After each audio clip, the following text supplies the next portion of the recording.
Hey, salut à tous, bienvenue sur Carton Rouge TV. Très heureux de vous retrouver pour une nouvelle vidéo. C'est l'épisode numéro 2 des responsables du désastre. Vous le savez, c'est une série de 3 vidéos qui va essayer d'établir les responsabilités de la descente en Ligue 2. Qui sont les responsables?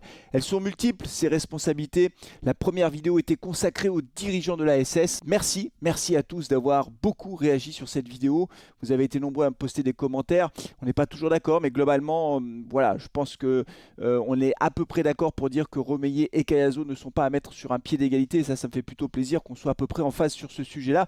Donc merci beaucoup d'avoir regardé cette vidéo, d'avoir beaucoup réagi, interagi avec cette vidéo. Ça prouve que le sujet vous passionne. Et là, aujourd'hui, on va parler des responsables aussi sur le terrain. Ce sont les joueurs, évidemment. Comment ne pas évoquer la responsabilité des joueurs dans cette Bérésina stéphanoise 2021-2022. On va en parler dans le détail, on va parler un petit peu de statistiques et on va évidemment parler aussi des performances individuelles. Je ne vais pas passer tout l'effectif en revue parce que sinon ce serait une vidéo qui durerait très longtemps. Mais ça, je sais que c'est pas bon de faire des vidéos très longues parce qu'au bout d'un moment, celui qui regarde la vidéo, il zappe, il change. Donc ce sera une vidéo qui sera d'une durée raisonnable. Je vais évidemment consacrer mon temps et mon énergie dans cette vidéo à quelques individualités marquantes de l'effectif de l'AS Saint-Etienne. D'ailleurs, des individualités qu'on ne retrouvera pas l'année prochaine puisque la plupart d'entre elles, évidemment, seront parties sous d'autres cieux.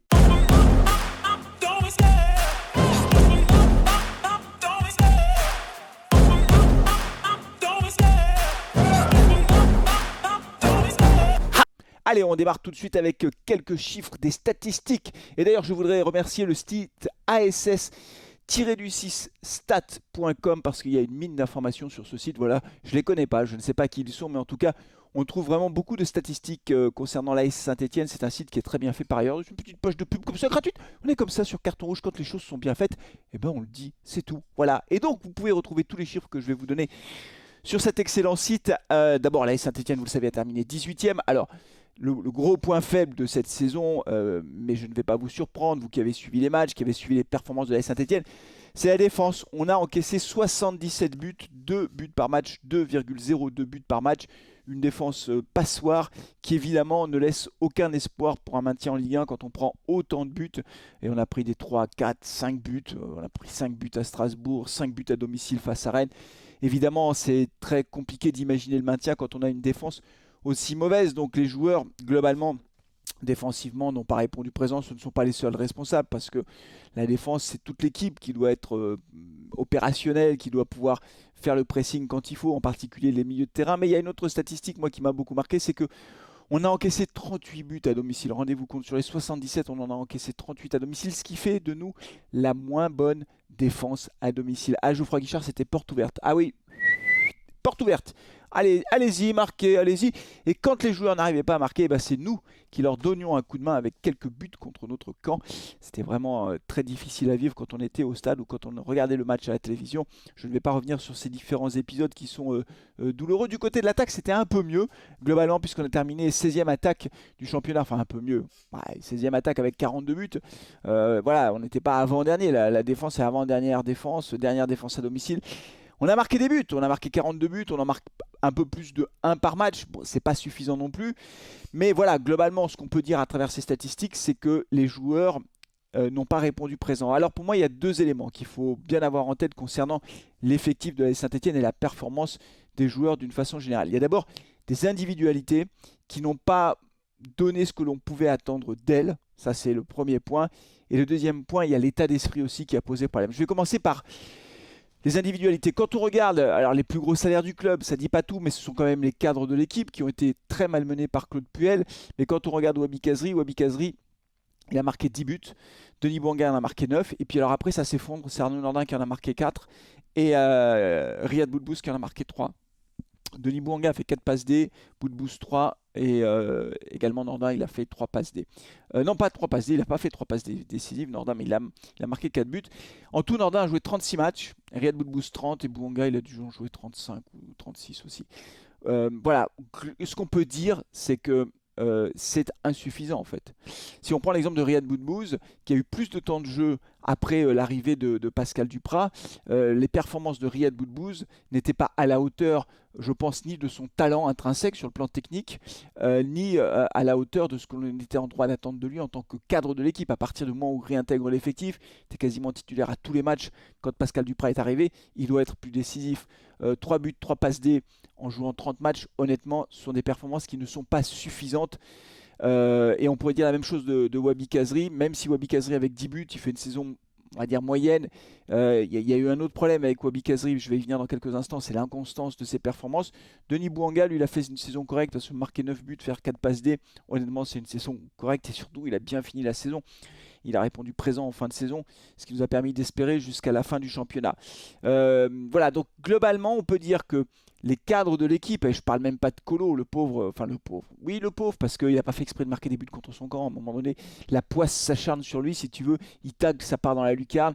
Voilà, l'erreur de Pascal Duprat à ce moment-là, c'est de l'avoir laissé trop longtemps sur le terrain, il fallait le sortir, le protéger un peu, mais voilà, Colo n'a pas fait exprès de marquer contre son camp, il n'était pas à sa place non plus, c'est pas un latéral au départ, c'est plutôt un défenseur central, et donc voilà, les cadres de l'équipe n'ont pas répondu présent tel qu'on pouvait l'imaginer, et donc du coup, quand les cadres de l'équipe ne répondent pas présent, ça pose un problème évidemment. C'est que les jeunes, eux, on ne peut pas imaginer que les jeunes à eux seuls vont maintenir le club. Le deuxième point que je veux mettre en avant par rapport aux individualités, c'est l'inconstance des performances. Un Wabi Kazri illustre à merveille cette inconstance. Il y a des moments dans la saison où pendant 1 mois ou 2 mois, il enchaîne les performances de haut niveau et puis après, il disparaît. Il disparaît. La fin de saison de Wabi Kazri, pour moi, est une énigme. En gros, il a raté tout ce qu'il a entrepris au moment où on avait le plus besoin de lui. Alors que, voilà, il y a un moment donné, il était plutôt pas mal, il était décisif, il marquait des buts, mais en fin de saison, disparu. Voilà, Riyad Boudbouz, c'était globalement insuffisant. Denis Bouanga, il y a eu aussi en début de saison de l'inconstance. C'est assez étrange en fait, cette inconstance dans les performances des joueurs. Je ne sais pas si c'est un problème physique. Pour Wabi Kazri, on peut dire que c'est un problème physique. Certainement, il y a des fois où quand il n'est pas au top physiquement, sur le terrain, il ne se passe plus rien. Mais c'est quand même un gros problème. Si les cadres ne répondent pas présents, et si en plus de ça, il y a de l'inconstance, si vous voulez, c'est très difficile pour les jeunes joueurs, et on avait une équipe qui était plutôt jeune, de pouvoir s'en sortir. Donc voilà, donc ça c'est vraiment le premier problème, c'est l'inconstance des performances et le fait que les cadres n'aient pas répondu présent au niveau où on était en droit de les attendre, par rapport à leur expérience, par rapport à leur niveau technique, par rapport à leur niveau de salaire aussi. Je veux dire, quand tu gagnes 300 000 euros par mois, ouais, tu dois faire la différence tout le temps. Voilà. Alors après, l'autre point, je sais que, j'imagine en tout cas que les joueurs vont trouver ça injuste quand je vais le dire comme ça. Je vais le dire de façon un peu brutale, mais ils n'ont pas fait honneur au maillot. Quand tu descends, tu fais pas honneur au maillot stéphanois. Voilà, tu portes les couleurs d'un club mythique et je ne sais pas s'ils se rendent vraiment compte de ce que ça veut dire concrètement pour les gens qui vont au stade, de ce que ça représente par rapport à l'histoire du club. Je ne sais pas s'ils imaginent. Alors eux, ils vont dire que oui, qu'ils en sont très conscients, qu'ils ont tout donné, qu'on ne peut pas les accuser de ne pas avoir tout donné, ils n'ont pas triché sur le terrain, etc. Je pense que c'est plus subtil que ça. C'est pas une question de dire oh, ils ont tout laissé passer, etc. Ouais, ils se sont certainement battus jusqu'au bout. Mais vous savez, dans le foot, il y a un truc que je ne sais pas comment l'appeler, je l'ai dit 1 ou 2 fois dans les avant-matchs ou dans les débriefs, c'est le petit supplément d'âme, tu vois, ce petit supplément d'âme. Et en fait, ce petit supplément d'âme, il y a un homme qui me rend service parce que je vais pouvoir l'illustrer. C'est Crivelli. Crivelli, quand il rentre face à Auxerre et qui se jette sur tous les ballons. Crivelli, quand il est titulaire à Auxerre et qui se bat comme un lion, ben c'est ça le supplément d'âme, tu vois. C'est ça le petit truc en plus qui fait que il porte le maillot, les gars. Mais s'il faut sur le terrain se mettre minable, sortir sur une civière épuisée et avoir tout donné, ils le feront. C'est ça le supplément d'âme. Et à Saint-Étienne, on veut ça. On a besoin de ça. Et je suis désolé, les joueurs ne l'ont pas fait cette saison. Ou très peu, en réalité. Trop rarement. Les derbys, tu peux pas aborder un derby comme ça. C'est pas possible. Les derbys, tu dois les jouer, mais prêt à te mettre minable, prêt à tout donner pour remporter les derbys. Tu ne peux pas laisser passer comme ça les choses. Donc, ce petit supplément d'âme, cette capacité à se battre comme un mort de faim sur tous les ballons, cette capacité à ne rien lâcher de la première à la dernière minute, ils ne l'ont pas montré cette année. Et comme l'effectif, globalement, était d'un faible niveau technique, la seule chance de s'en sortir, c'était par l'état d'esprit.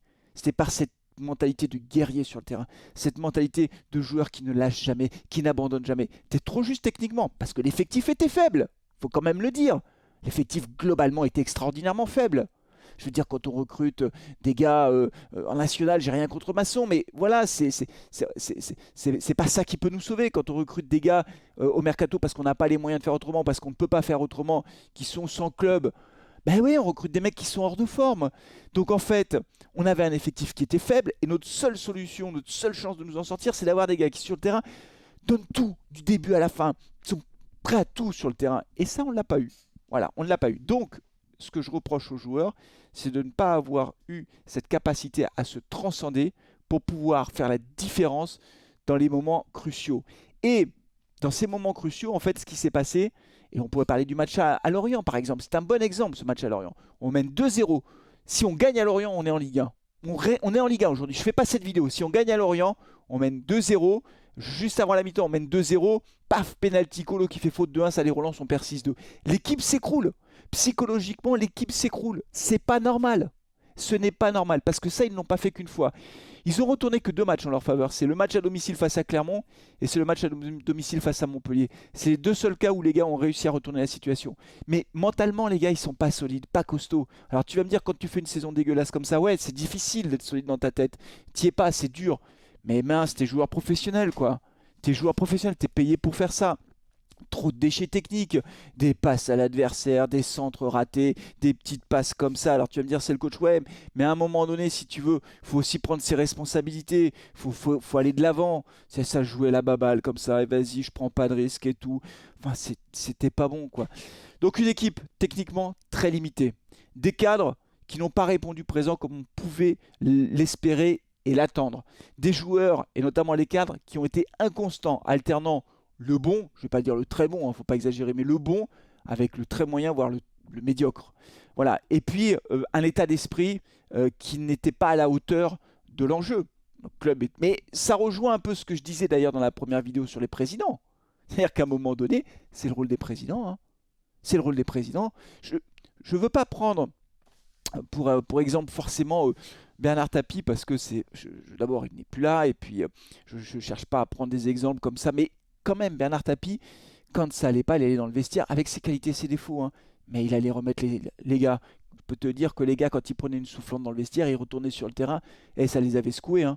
Alors je dis pas que c'est au président d'aller booster les joueurs, d'aller leur crier dessus à la mi-temps. Mais à un moment donné, quand même, quand tout part de travers, si tu as un patron, un président clairement identifié qui vient et qui dit les gars, maintenant ça suffit, je veux voir 11 morts de faim sur le terrain, ça booste. Donc voilà, je pense qu'encore une fois, vous le comprenez, pour terminer cette vidéo, vous comprenez bien que les responsabilités sont partagées. Les joueurs n'étaient pas très bons techniquement, pas très bons physiquement non plus. La préparation physique, je pense, n'a pas été extraordinaire.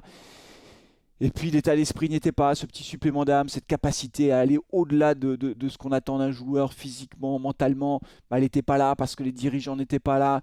Tout est parti en vrille en fait.